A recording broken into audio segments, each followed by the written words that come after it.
కాకినాడపేటకు చెందిన ముత్యాల అనిల్ కుమార్ను దక్షిణ మధ్య రైల్వే విజయవాడ డివిజన్ రైల్వే వినియోగదారులు కన్సల్టేటివ్ కమిటీ మెంబర్గా రాజ్యసభ సభ్యులు సానా సతీష్ బాబు నియామక పత్రాన్ని అందించారు. కాకినాడ రెల్లిపేటకు చెందిన ముత్యాల అనిల్ కుమార్ను దక్షిణ మధ్య రైల్వే విజయవాడ డివిజనల్ రైల్వే వినియోగదారులు కన్సల్టేటివ్ కమిటీ మెంబర్గా రాజ్యసభ సభ్యులు సానా సతీష్ బాబు ప్రతిపాదించారు. ఈ మేరకు రైల్వే శాఖ వారు ఆయనను నియామకాన్ని ధృవీకరిస్తూ నియామక పత్రాన్ని అందించారు. ఈ సందర్భంగా బలహీన వర్గానికి చెందిన తనని మొట్టమొదటిసారిగా సిఫార్సు ద్వారా ఇంత గొప్ప అవకాశం కల్పించడం సతీష్ బాబు గొప్ప మనసుకు నిదర్శనమని ఆయన తెలిపారు. ఇచ్చిన బాధ్యతను పూర్తి స్థాయిలో వినియోగించి ప్రజలకు రైల్వే బోర్డు మధ్య వారధిగా ఉండి ప్రయాణికులకు మెరుగైన సేవలు అందించడానికి ప్రయత్నిస్తారని వారు తెలిపారు.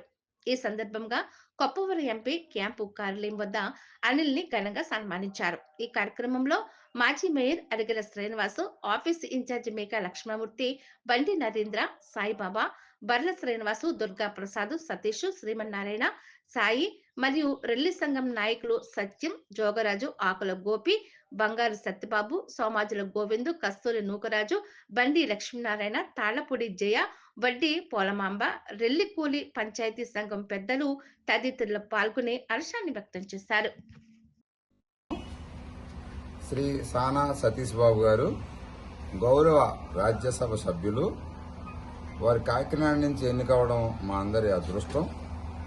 కూటమి ప్రభుత్వంలో వారు రాష్ట్ర స్థాయిలో, కేంద్ర స్థాయిలో మరియు క్రికెట్ స్థాయిలో చాలా చురుగ్గా, ఉన్నతంగా వారు పనిచేస్తున్నారు. అందుకని కాకినాడకి ఎన్నో మంచి మంచి అవకాశాలు వస్తాయని మేము ఆశిస్తున్నాము. అది ఇప్పుడు నిజమైంది. ఈరోజు మేడే దినోత్సవం సందర్భంగా మరి కార్మిక దినోత్సవం నాడు ఈ శానిటరీ వర్కర్ కొడుకు, ఒక కార్మికుడి యొక్క కొడుకుకి, అందున కూడా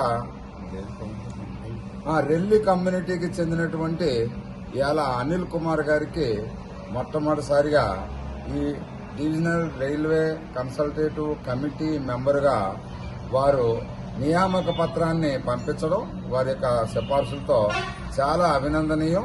ఎందుకంటే ఆయన ముఖ్యంగా ముందుగా సామాజికంగా వెనుకబడినటువంటి వర్గాలను గుర్తించి ఒక్కరొక్కరుగా అందరికీ కూడా వారు మేలు చేసే పనిలో శ్రీ సతీష్ బాబు గారు ఉన్నారు.